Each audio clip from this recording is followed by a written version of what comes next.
Je suis un scooteriste et je n'ai pas honte de le dire. L'ADV 350 est vraiment sympa. Il pourrait bien sûr être meilleur.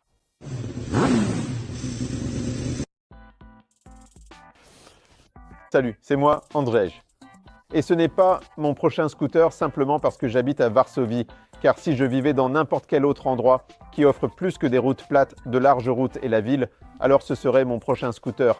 Et si je vivais en Mazurie, où il y a des chemins de gravier, pas de gravier et des routes chaotiques, j'échangerais probablement déjà mon PCX 125 contre l'ADV 350. Commençons par le début. D'où vient cette idée folle de l'ADV 350, la Honda XADV? Je pense que le brief de Honda va m'être utile ici.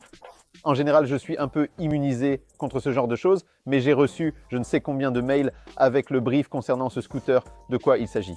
Il était beaucoup souligné que c'est un SUV version scooter, parce que maintenant, tout doit être un SUV. Aujourd'hui, j'ai appris qu'ils ont arrêté de produire la Passat parce qu'elle n'est pas un SUV, donc maintenant, tout doit être un SUV.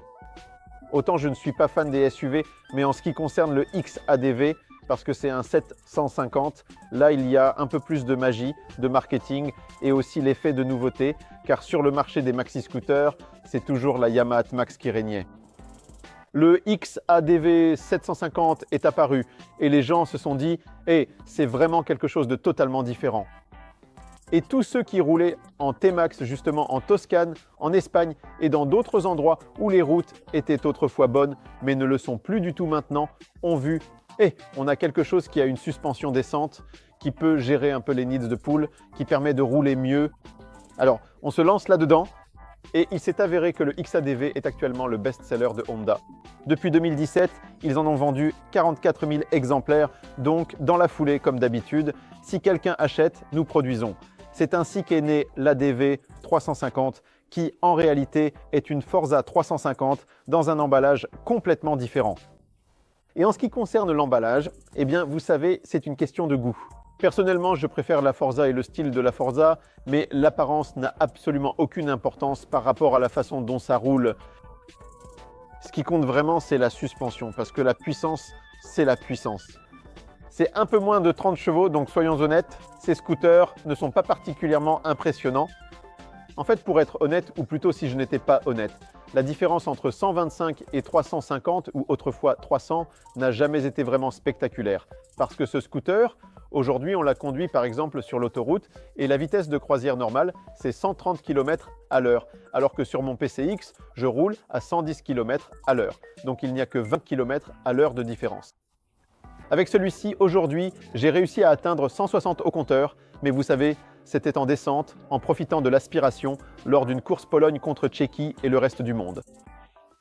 Au compteur ici, on peut atteindre, disons, 150 en moyenne, selon les différentes conditions. Sur le PCX, c'est 120, 117, donc vous voyez, la différence n'est pas si énorme que ça. La différence apparaît au moment où il faut monter une côte avec ça ou démarrer au feu rouge. Celui-ci accélère tout simplement mieux et cette accélération jusqu'à 80 km à l'heure où la capacité à grimper quelque part devient alors perceptible. Mais les scooters ne sont pas faits pour rouler vite. Les scooters sont faits pour être agréables à conduire et en réalité, ma 125 ne manque vraiment pas de puissance en ville. Ce qui m'a manqué dès le premier jour où je suis monté sur mon PCX, c'est la suspension et à chaque fois que j'ai conduit un scooter au fil des années, je n'en revenais pas à quel point les suspensions de ces engins sont mauvaises. Parce que, vous savez, tous ces scooters ont un débattement de suspension réduit. À l'arrière, il y a tout le moteur. Et à cause de ce moteur qui bouge avec la roue, il doit être amorti, tout ça. Quand vous tombez dans une petite irrégularité, tout se met à cogner et à vibrer. Ici, c'est un peu différent parce qu'en plus d'avoir un plus grand débattement de suspension, 125 mm à l'avant, 130 à l'arrière, donc 25 mm de plus que sur le Porsche, à l'avant, il y a une fourche qui est conçue comme sur les motos, que les motards connaissent bien. Donc il y a 2 T de fourche, c'est solidement monté, le débattement est plus important, la qualité semble tout simplement mieux adaptée à la conduite, à un style auquel les motards sont plus habitués, et non les scooteristes. Et c'est en fait l'aspect qui me convainc le plus sur ce scooter. Tu roules tout simplement et cette suspension fonctionne. Ce n'est pas quelque chose d'extraordinaire, ce n'est pas une suspension exceptionnelle, mais tu roules, tu tombes sur une petite bosse et ça l'absorbe. Tu roules sur des irrégularités plus longues et ça travaille. Donc au final, aujourd'hui, on a roulé. Où sommes-nous? En Sicile. Et ici, tu as des routes de toutes sortes, des excellentes, lisses, avec une bonne adhérence, jusqu'aux très glissantes, bosselées, avec des nids de poules, vraiment tout ce que tu veux. Avec ce scooter, je me suis senti en confiance à tout moment et il y a eu des moments où on roulait, l'accélérateur était bloqué comme ça et juste, waouh, il s'engouffre dans le virage, waouh, il s'engouffre dans les virages. Ce qui m'a le plus manqué dans ce cas, ce sont les freins parce qu'ils sont tout simplement en bois. C'est, il faut le dire, un scooter qui est l'étape idéale suivante pour les personnes qui roulent en 125, n'est-ce pas? Tu roules pendant quelques années, tu décides, d'accord, je vais passer le permis, mais le concept du scooter me convient. J'ai besoin de quelque chose de plus, alors tu passes à quelque chose comme ça.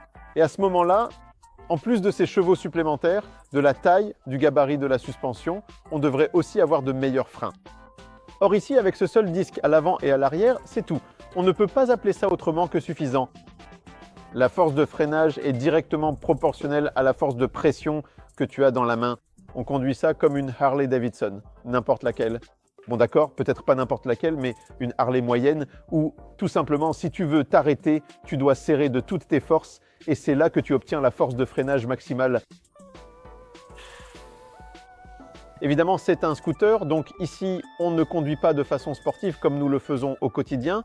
Donc dans une utilisation normale, tranquille, eh bien ces freins feront leur travail. Mais il serait utile, par exemple, que les leviers soient réglables. Parce que, vous savez, le scooter est tout beau, bien fini, mais les leviers ne sont pas du tout réglables. On ne peut pas les ajuster plus près ou plus loin. C'est donc quelque chose qui jette une ombre sur l'ensemble du scooter, que j'aime pourtant beaucoup. Je suis ravi de la façon dont nous avons roulé dessus aujourd'hui. La bulle se règle à la japonaise, c'est-à-dire qu'on ne peut pas le faire en roulant, ce qui n'a absolument aucun sens. Mais bon, discute avec la philosophie de sécurité, parce que les Japonais, et pas seulement Honda, estiment qu'on ne devrait pas régler la bulle en conduisant. Du coup, ils ont fait un mécanisme qui nécessite d'utiliser les deux mains, parce que sinon les gens essaieraient de le faire en roulant, et au final, il y aura forcément des personnes qui, en conduisant, lâcheront les deux mains du guidon juste pour baisser ou relever la bulle. Ce qui pourrait éventuellement me convaincre de passer à quelque chose de plus grand, c'est justement ce coffre plus spacieux. Par exemple, c'est pour ça que je choisirais l'ADV 350 et non le XADV, parce que le XADV, certes, c'est un 750, mais en plus d'être nettement plus cher, il faut se rappeler que le XADV a le moteur à l'avant et à l'arrière, il y a le réservoir de carburant et d'autres éléments, ce qui fait qu'au final, le XADV a un coffre bien plus petit que l'ADV 350. Ici, sous cette selle, il y a vraiment beaucoup de place. Ici, deux casques rentreront sans problème. En plus, il y a ce top case avec un dossier. Vous savez, c'est le genre de scooter avec lequel on peut vraiment partir quelque part.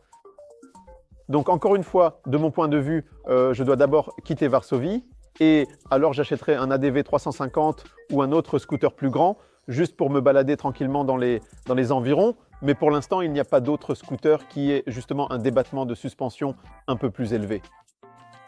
Je ne parle même pas des pneus, parce que les pneus, c'est secondaire, ça se met, ça se change, mais c'est vraiment cette suspension qui fait que je serais probablement tenté de l'acheter. Et aussi le fait que le guidon soit simplement un tube et pas un de ces modèles carénés en plastique, parce que j'ai acheté le scooter pour rouler avec mon fils, car la loi polonaise permet de rouler avec un enfant. Bien sûr, nous pouvons rouler jusqu'à 40 km/h, mais la loi ne précise pas si l'enfant doit être assis à l'arrière ou à l'avant, donc mon petit monte devant, pose ses pieds ici, et s'accroche au guidon. Enfin, le plus souvent, il s'accroche au poignet, mais il peut aussi se tenir au guidon. C'est comme ça sur mon PCX, et ici, ça pourrait être très similaire. Fait intéressant. Ah, justement, je viens de m'en souvenir en pensant à l'ABS. Parce qu'il y a l'ABS, mais c'est un ABS classique, pas un ABS de virage. À l'avenir, il me semble que ce serait utile. Les IMU, ces capteurs multi-axes, deviennent de plus en plus populaires, donc ils finiront forcément par se retrouver aussi dans les scooters.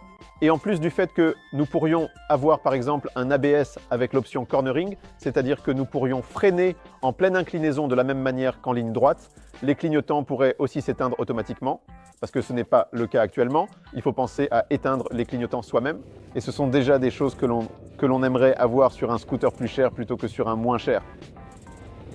Ce que nous pouvons régler, c'est le contrôle de traction. À mon avis, cela n'a aucun sens, car il devrait toujours être activé en mode 1, puisque le mode 2 est beaucoup trop sensible et coupe la puissance de manière très agressive. Même si l'on démarre sur du gravier, la roue patine un peu et tout de suite, il intervient de façon extrêmement agressive. Ce que nous avons encore ici, c'est bien sûr la connexion avec le téléphone. Et c'est là toute la merveilleuse incohérence de Honda car on nous a dit que ce tableau de bord est très simple, qu'il n'y a que quelques icônes pour le téléphone, qu'il y a l'application Honda, et qu'en réalité, tout se commande par la voix pour que l'écran ne nous distrait pas, car l'idée est vraiment de rester concentré sur la route. Et d'un autre côté, on a l'Africa Twin, la Goldwing avec l'option NT 1000 maintenant avec Apple CarPlay. Voilà, là tu as Apple CarPlay mais Android ne fonctionne pas. Et tu as une application pour Android, mais tu n'as pas d'application pour iPhone. C'est tout simplement génial. À mettre de côté, car à quoi bon utiliser son téléphone sur une moto ou un scooter?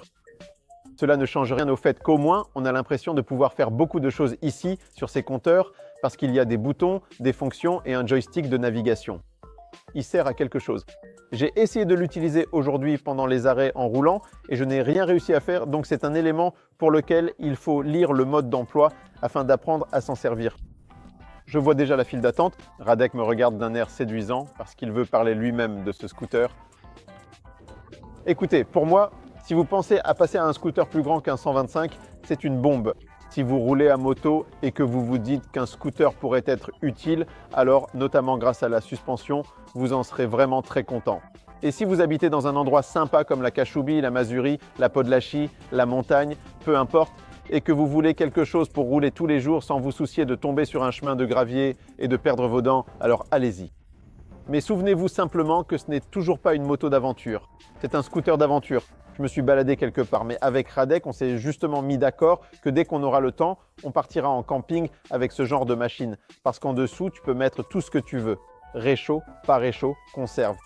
Ici, tu attaches ta tente, tes sacs de couchage, tes tapis de sol, tout, et tu pars. Voilà. Je suis un scooteriste et je n'ai pas honte de le dire, et le DV350 est vraiment sympa. Il pourrait bien sûr être meilleur, donc c'est intéressant de voir quand la concurrence commencera à fabriquer ce type de scooter et que la course commencera, où il nous faudra des freins encore meilleurs, une électronique encore meilleure, et ainsi de suite, et ainsi de suite, et ainsi de suite. Eh bien voilà. Et alors, je m'achèterai un tel scooter quand il y en aura plus parmi lesquels choisir, parce que pour l'instant, il n'y a que celui-ci. Bien à vous. Salut!